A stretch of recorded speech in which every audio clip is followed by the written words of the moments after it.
de vie en Écosse, comment j'ai tout quitté et tout recommencé et comment toi aussi tu peux le faire. Reste avec moi, tips, astuces, conseils, je te partage tout ça dans la vidéo. Let's go, c'est parti.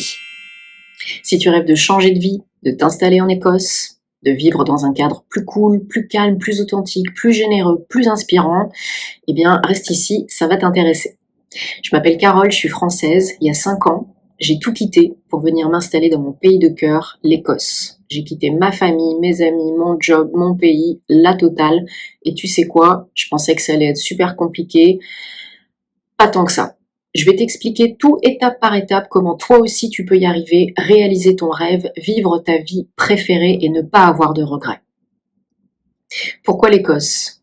Parce que c'est un pays magnifique. C'est une énergie unique. Les gens sont chaleureux, accueillants, serviables, gentils. Ici, tu te sentiras bien. Tu sentiras que tu peux faire les choses quand tu le veux, comme tu le veux. Il y a une énergie qui se dégage qui est beaucoup plus apaisante, beaucoup plus inspirante. C'est pas juste du whisky et des moutons, l'Écosse. Il y a plein de choses à faire, il y a plein de choses à voir, il y a plein de choses à manger, il y a plein de choses à découvrir. Voilà, déjà, si ça te parle, alors le reste va t'intéresser aussi. Et contrairement à ce que tu penses, non, pas besoin d'être bilingue, pas besoin de parler anglais couramment pour partir. Ça se fera, tu verras sur le tas, quand tu seras sur place. Bon, en plus, il y a l'accent écossais, c'est rigolo, au début tu comprendras peut-être pas tout, moi je comprenais pas tout au début, mais c'est pas grave, parce que les gens ils sont gentils, et en plus ils adorent les Français, donc franchement, ne te prends pas la tête pour ça, pas besoin d'être bilingue ou de parler anglais couramment. D'ailleurs, tu peux télécharger mon guide offert pour apprendre l'anglais de voyage, ainsi que mes autres produits digitaux. Ça t'aidera beaucoup. Un minimum, une base, oui, bien sûr, pour arriver sur place, pour pouvoir se débrouiller, mais pas besoin d'être bilingue. Shift, gère cette croyance limitante. Ça, c'est fait. Et je sais ce que tu penses, ce que tu ressens. Oui, ça fait peur.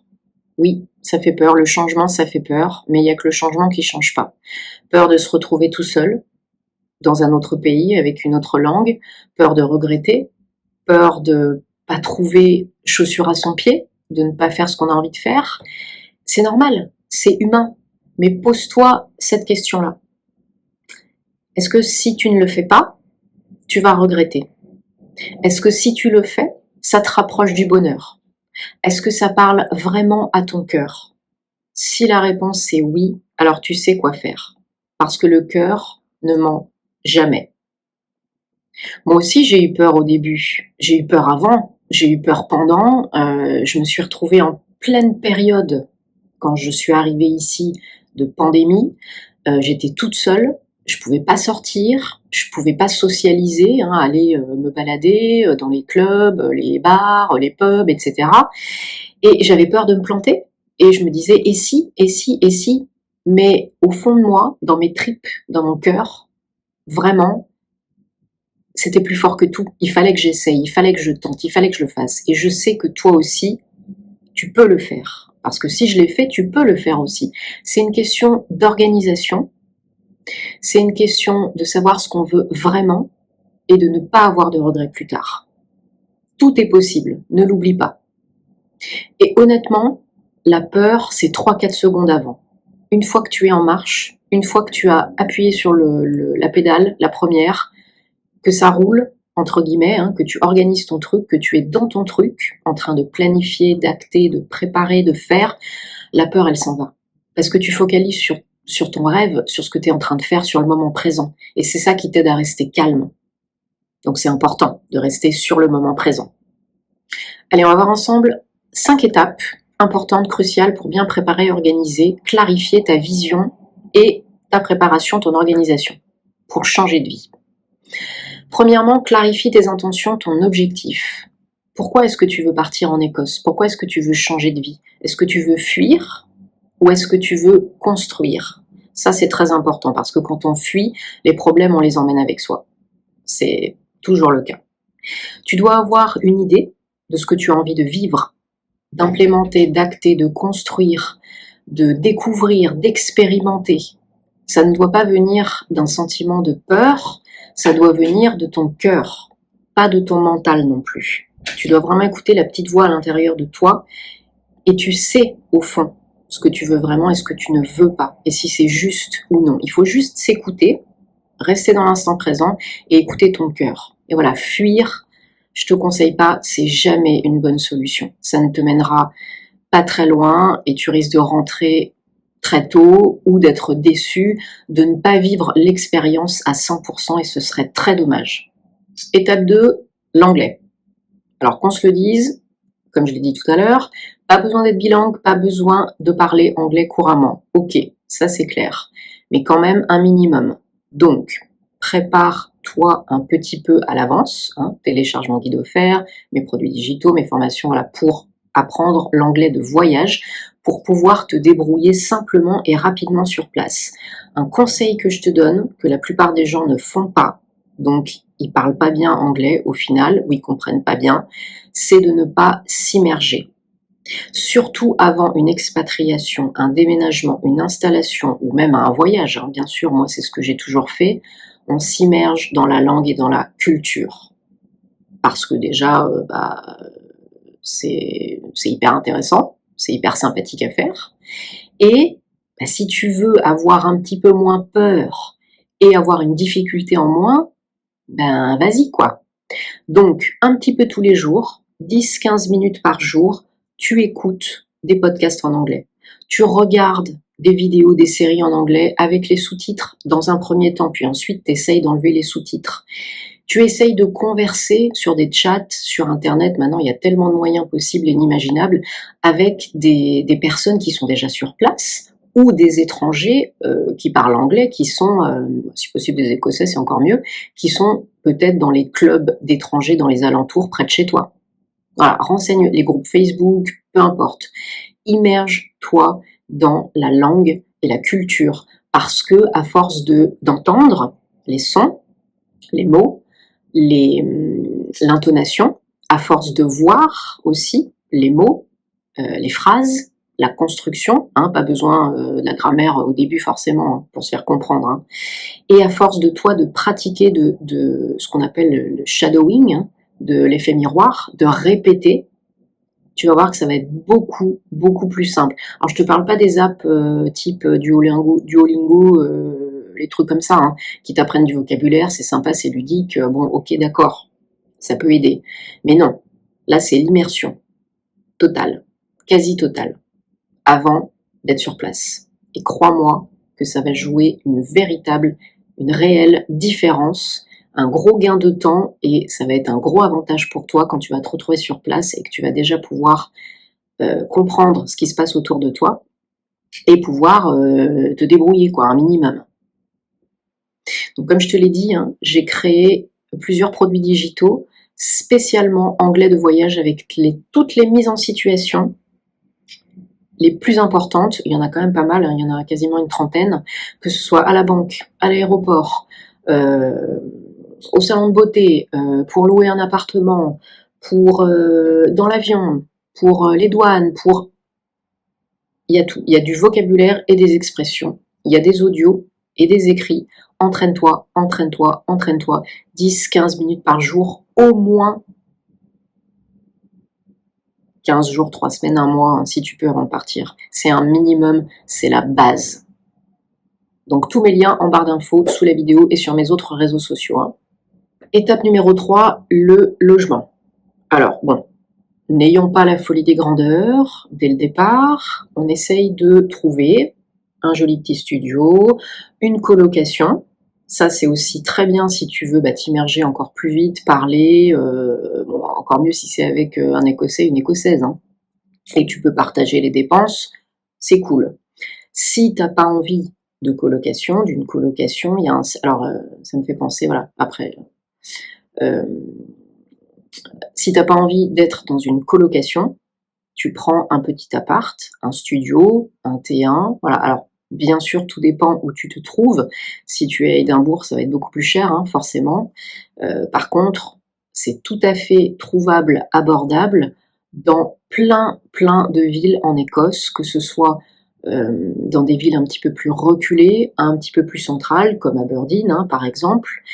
Et prends-y toi quand même à l'avance. Alors moi j'ai eu beaucoup de chance, hein. En 3 jours chrono, j'avais mes billets, j'ai trouvé 3 jours avant un appart, merci l'univers.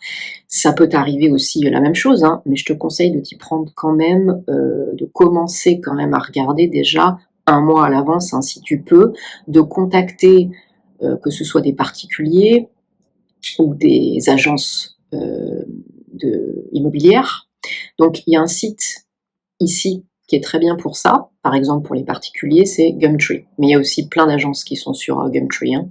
Je te mettrai toutes les infos, les liens donc à l'écran et en barre d'infos. Donc Gumtree, tu peux regarder aussi sur les sites des agences immobilières, hein, bien entendu, et sur les groupes Facebook, les Français dans telle ville, les Français à Aberdeen, hein, par exemple, poster des messages, des demandes, c'est hyper utile et ça peut te gagner beaucoup de temps. Donc, commence par un petit studio, appartement, et ensuite tu verras déjà la location aussi. Essaye de trouver quelque chose de pas très loin du centre ou de ton activité si tu as quelque chose vraiment de précis que tu veux faire là-bas, pour pas te retrouver trop reculé non plus, hein, qui est le bus au moins, ou le train, que tu puisses... Moi au début j'avais un vélo, hein, tu peux acheter un vélo ou faire à pied, c'est l'idéal, c'est encore mieux. À toi de voir, de réfléchir à tout ça, parce que c'est très important de ne pas se retrouver trop reculé, de ne pas payer trop cher, de ne pas avoir tout le temps non plus tous les jours à prendre le train par exemple, parce que c'est un budget en plus, hein, on va pas se le cacher. Le coût de la vie est quand même un peu plus cher en Écosse, et le salaire aussi, tout est en conséquence, tout est proportionnel. Mais voilà, réfléchis à ça en amont. Si tu as besoin d'aide, de conseils, bien sûr, je suis là pour t'aider à préparer ta prochaine aventure écossaise, mais ça, c'est important. Tu peux aussi, dans un premier temps, pourquoi pas, louer un Airbnb. Si tu as un doute sur louer en ligne ou le quartier, ou que tu as vraiment besoin de visiter en personne. Moi j'ai visité en ligne, hein, maintenant ça se fait comme ça, surtout que c'était la pandémie, alors j'avais pas trop le choix. Mais si tu veux vraiment être sur place, voir sur place, analyser, regarder ce qui te plaît le mieux, ou l'endroit, etc. Prends-toi un Airbnb, et tu verras pendant 1 semaine, 2 semaines, plus longtemps si tu veux, ou une chambre d'hôtel, mais ça va coûter quand même plus cher, et tu verras, ou un B&B, une guest house, hein, pourquoi pas, et tu verras sur place. Voilà, petit conseil que je te donne si tu as peur de t'engager tout de suite dans la location d'un appartement à distance avant de partir. Étape 5, le réseau. La socialisation, la sociabilité. Te créer un réseau, rencontrer des gens, ne pas rester seul dans ton coin, c'est hyper important. Partout dans le monde, il y a des groupes de Français à l'étranger. Partout. Donc, moi la première, hein, je suis arrivée, j'ai trouvé le groupe Facebook, les Français à Aberdeen, pouf, je me suis inscrite, j'ai envoyé des messages, j'ai rencontré des gens. Ou sors, les happy hours, les cafés, va discuter avec un barista. Les gens ici sont super accueillants et super accessibles, donc moi dès que je vais dans un endroit, que ce soit un magasin, un coffee shop, je discute avec la caissière, avec le vendeur, ou avec des gens qui sont dans les rayons, hein, ça arrive très souvent ici. C'est très différent de la France pour ça, mais c'est très agréable, très appréciable. Donc, et il y a aussi des, comment on appelle ça, des centres de maison de la jeunesse, centre de communauté, je sais plus le nom exactement, mais enfin j'espère que tu comprends, je te remettrai ça en barre d'infos. Tu peux aussi aller t'inscrire à des activités qui sont très peu chères, hein, surtout dans les centres de communauté. Moi c'est ce que j'ai fait, par exemple pour un cours de yoga, ou un cours de lecture, d'écriture, ou un cours d'anglais, prendre des cours d'anglais sur place, hein, bien sûr, ça favorise les rencontres, les contacts, mais pas forcément avec les locaux, hein. Donc c'est mieux par exemple, tu t'inscris à un cours de pilates sur un groupe Facebook, tu sors dans les magasins, dans les pubs, dans les cafés, et là, il va falloir acter, proposer quelque chose, ou une rencontre, ou discuter avec quelqu'un, engager la discussion. Voilà, il faut te challenger, mais il faut vraiment ne pas rester seul dans son coin, parce que sinon tu vas déprimer, sinon tu vas te décourager, sinon ça va être très dur. Pendant quelque temps, à la période où je suis arrivée, ça n'a pas été facile, hein, parce que j'ai pas vu grand monde et j'ai pas conversé avec beaucoup de monde. Donc heureusement que j'étais motivée depuis très très très longtemps et que c'était mon projet de cœur et mon pays de cœur, parce que sinon il y en a plus d'un qui rentre au bout de 2 mois, hein, ça c'est clair et net.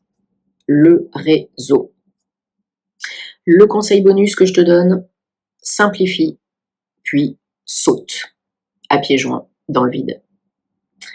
Alors, pas de panique, on prépare, tu prépares, petit à petit, jour après jour, chaque jour, l'un après l'autre, chaque étape, l'une après l'autre. Commence petit, et petit plus petit plus petit plus petit, ça fait gros. Hein, ne te mets pas la pression, ne te fais pas peur tout seul, toute seule, ne te fais pas des films, ne te mets pas une deadline absolument tel jour à telle heure parce que sinon c'est foutu, c'est mort. Non, non, non. Programme, planifie, chaque jour, une tâche, une chose à faire, aussi petite soit-elle. Regarder les annonces des appartes, par exemple, aujourd'hui. Et puis demain, voilà, 15 minutes d'anglais. Et puis le surlendemain, je m'occupe de mon visa, de mon ETA, de mon passeport, etc., etc., etc. Petit à petit, tu vas préparer, organiser, implémenter tout ce qu'il faudra. Donc c'est pour ça, prends-y-toi quand même à l'avance, hein, pour avoir du temps, pour pas être complètement stressé 1 mois avant, 2 semaines avant de partir. Pense à réserver aussi le billet d'avion, hein, Skyscanner, Google Flights, ça peut t'aider. Mardi et mercredi, souvent, c'est les jours les plus intéressants parce que c'est moins cher, hein, pour réserver et pour voyager. Moi, c'est ce que je fais. Et dis-toi que tu as juste besoin de choisir, de courage, de prendre une décision. Décide, choisis ce que tu veux vraiment être, faire et avoir, et le ciel t'aidera. Aide-toi, le ciel t'aidera. Si c'est fluide, c'est que ça doit se faire, c'est que c'est le moment. Bien sûr, si ça bloque à chaque étape et que ça va pas, et que ça va pas, et que ça va pas, bon, il y a peut-être quelque chose à revoir, à repenser, qui va pas. Mais normalement, quand c'est pour toi, quand c'est le moment, ça doit être fluide. Assez fluide. Bon, il y a des petits tests sur la route, hein, comme d'habitude, hein, sinon c'est pas drôle, hein, c'est pas le monde des bisounours, mais prépare-toi à l'avance. Petit à petit, ne te mets pas la pression. Arrête de t'en rajouter une couche. Étape par étape, si tu suis ces conseils, si tu restes dans l'instant présent et que tu écoutes ton cœur, ça se fera. Crois-moi. C'est véridique. Testé, approuvé. Alors voilà. Si cette vidéo t'a parlé, si ça t'a intéressé, eh bien n'hésite pas à t'abonner, à liker, à commenter, hein, à m'écrire en dessous, voilà ce qui se passe pour toi, ce que tu as envie de faire, ce que tu comptes faire. Bien sûr, je te redis de télécharger mon e-book offert, plus d'autres produits si ça peut t'aider, parce que je pense que ça peut vraiment t'aider, notamment pour l'anglais de voyage. Et si tu as besoin d'aide pour préparer ton expatriation, ton installation, si tu as besoin de conseils, d'une aide bienveillante, hein, de quelqu'un qui peut t'aider sur place, qui connaît plein de choses, pas tout, mais plein de choses, et aussi pour l'anglais, hein, bien sûr, mais qui peut vraiment être un appui, un soutien aussi, n'hésite pas à réserver ta session coaching. Tous les détails en barre d'infos sous mes vidéos, mon site, mes réseaux, et je me ferai un plaisir de t'accompagner. Mais crois-moi, si je l'ai fait, tu peux le faire aussi. Je crois en toi, il suffit d'une décision et tout peut changer, ta vie peut changer et tu pourras réaliser ton rêve. Comme moi. À très bientôt. Bye bye.